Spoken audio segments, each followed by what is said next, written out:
नमस्कार, दीपाच किचन मध्ये आज आपण थंडगार अशी मँगो लस्सी बनवतोय। अगदी झटपट बनवता येते आणि थंड जर काय प्यायचं असेल किंवा मुलांना काही बनवून द्यायचं असेल तर तुम्ही अगदी 5 मिनिटांमध्ये ही लस्सी बनवून देऊ शकता।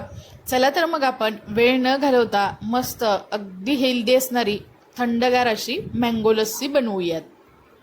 इथे मी मँगो लस्सी बनवण्यासाठी एक मोठ्या आकाराचा बदाम आंबा घेतलेला आहे। याऐवजी तुम्ही इथे केशर आंबा किंवा हापूस आंबा सुद्धा वापरू शकता, त्याचा कलर अगदी मस्त असतो। तर माझ्याकडे हा बदाम आंबा अवेलेबल होता, तर मी आज त्याचीच लस्सी बनवणार आहे।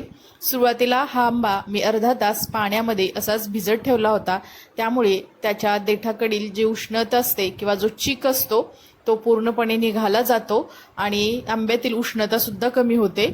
आता आपण हा आंबा असा कट करून घ्यायचा आहे। तर तुम्ही तर बघू शकता मी असे क्यूब्स त्याचे कट केलेले आहेत। आता पूर्ण आंबा मी एका बॉलमध्ये त्याचा गर जो आहे तो काढून घेतलेला आहे।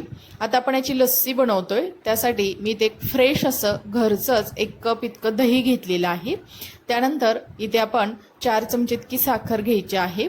गोड तुमच्या आवडीनुसार तुम्ही कमी अधिक करू शकता, किंवा जर तुमचा आंबा गोड असेल तर साखर कमी वापरलं तरी सुद्धा चालू शकतं। आता आपण इथे एक मिक्सरचं भांडं घ्यायचं आहे, त्यामध्ये आपण काढून घेतलेला आंब्याचा गर घातलेला आहे। त्यामध्येच आपण हे 1 कप फ्रेश असं ताजं दही घालायचं आहे। त्यानंतर यामध्ये आपण साखर घालायची आहे। तसेच मी इथे वेलची जी आहे ती साखरेमध्ये बारीक करून घेतलेली आहे, त्याची 1 चमचा इतकी पूड घातलेली आहे आणि अगदी थोडंसंच दूध आपण इथे घालायचं आहे। यामुळे याची कन्सिस्टन्सी अगदी व्यवस्थित अशी ॲडजस्ट होते।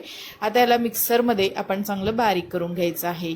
तर तुम्ही ते बघू शकता मी याला मिक्सरमध्ये फिरवून घेतलेलं आहे आणि इथे ही आपली अगदी इन्स्टंट होणारी झटपट अशी एकदम टेस्टी अशी मँगो लस्सी आपली बनवून तयार झालेली आहे। आता आपण एका ग्लासमध्ये याला सर्व करून घेऊयात। तर इथे मी बदाम आंबा वापरला आहे, त्यामुळे याचा कलर थोडासा फेंट आहे किंवा जास्त असा याला कलर आलेला नाही। परंतु इथे जर तुम्ही केशर आंबा किंवा हापूस आंबा वापरला तर लस्सी तुमची अगदी कलरफुल अशी बनली जाते, पण चवीला एकदम मस्त अशी बनलेली आहे। तुम्ही ते बघू शकता छान अशी इथे आपली लस्सी बनवून तयार झालेली आहे। वरून तुमच्या आवडीनुसार काजू बदामाचे काप घालायचे आहे। तुम्हाला आवडत असल्यास वरून थोड्या थोड्या आंब्याच्या फोडी सुद्धा यावरती तुम्ही घालू शकता। अशी सुद्धा लस्सी सर्व केली तर एकदम मस्त लागते। इथे हे आपली अगदी झटपट होणारी एकदम टेस्टी अशी लस्सी तयार आहे। उन्हाळा सुरू आहे, त्यामुळे मस्त अशी थंडगार अशी लस्सी तुम्ही याचा स्वाद घेऊ शकता।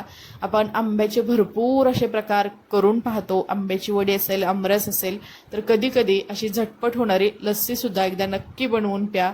चला तर मग नंतर भेटूया आपण अशाच एका छान अशा रेसिपी सोबत। तोपर्यंत सर्वांना धन्यवाद।